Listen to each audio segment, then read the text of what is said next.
उम्मीद है दोस्तों आप सब अच्छे होंगे। मेरा नाम है सलमान और आप देख रहे हैं मेरा YouTube channel the Salman Hasan.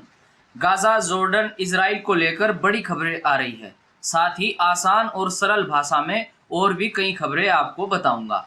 किस तरह से अब गाजा को लेकर मदद की जा रही है, ये सब आपको दिखाएंगे। चैनल पर अगर नए हो तो सब्सक्राइब जरूर करें। खबरें अहम है, गुजारिश है वीडियो पूरा जरूर देखें।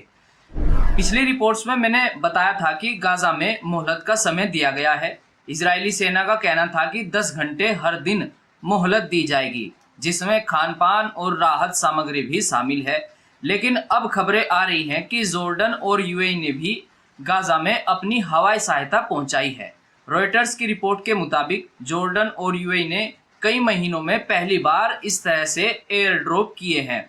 सूत्रों के हवाले से ये बात भी सामने आई है कि जॉर्डन और संयुक्त अरब ने 25 टन राहत सामग्री गाजा में पैराशूट की मदद से ड्रॉप की। गाजा को लेकर पिछले कई दिनों से काफ़ी चर्चाएं हो रही हैं, खासकर गाजा में खान पान और राहत सामग्री की कमी के चलते। अंतर्राष्ट्रीय दबाव भी बना हुआ था ताकि जल्द से जल्द राहत पहुंचाई जाए।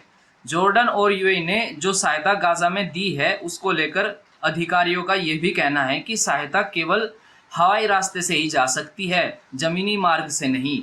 खबरों की अगर बात करें तो हवाई ड्रॉप में क्या क्या भेजा गया है इसकी पूरी जानकारी अभी नहीं आई है, लेकिन यह अब साफ होता दिख रहा है कि गाजा के नागरिक जो लंबे समय से इस संकट में हैं, उनके लिए यह एक बड़ी उम्मीद हो सकती है।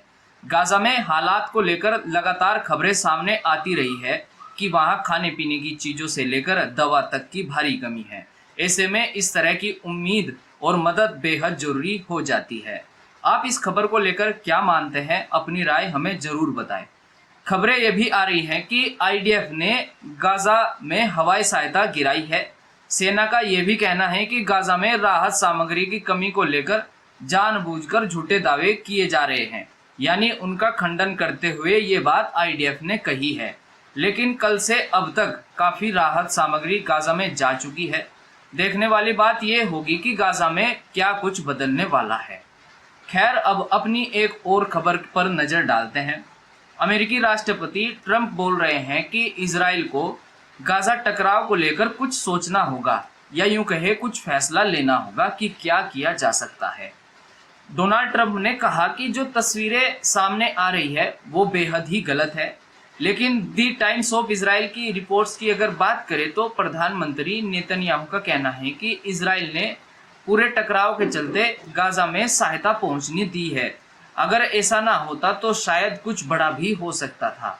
उन्होंने ये भी कहा कि राहत को चुराया जा रहा है और इजराइल को इसके लिए जिम्मेदार बताया जाता है।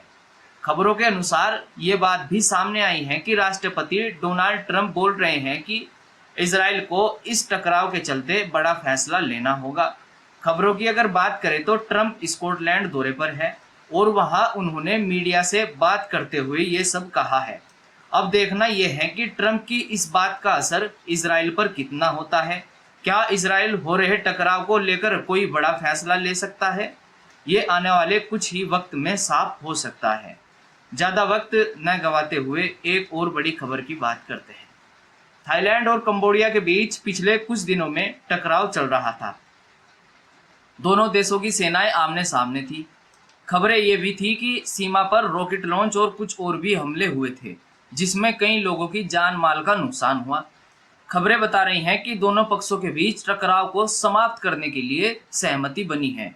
मलेशिया, अमेरिका और चीन की कोशिशों के बाद ये समझौता बताया जा रहा है। माना जा रहा है कि अब बातचीत के जरिए सभी मुद्दों को हल किया जाएगा। टकराव के बाद अब थाईलैंड और कंबोडिया के बीच सीज फायर यानी संघर्ष विराम पर सहमति बनी है। ये सहमति कहीं ना कहीं अब आम नागरिकों के लिए राहत बनने का काम करेगी। अब हालात बदलते दिख रहे हैं। देखना होगा दुनिया में ये बदलते हालात कब पूरी तरह से सामान्य हो पाएंगे। दोस्तों, ये थी आज की खबरें जो विश्व की कई बड़ी मीडिया सोर्सेज पर आधारित है। हमारा मकसद सिर्फ निष्पक्ष जानकारी देना है। हमारा चैनल किसी भी पक्ष का समर्थन या विरोध नहीं करता। हम इस तरह की खबरें लाते रहेंगे। मुझसे जुड़ने के लिए चैनल को सब्सक्राइब जरूर करें। मिलते हैं नई खबरों के साथ, तब तक के लिए मुझे दीजिएगा इजाज़त।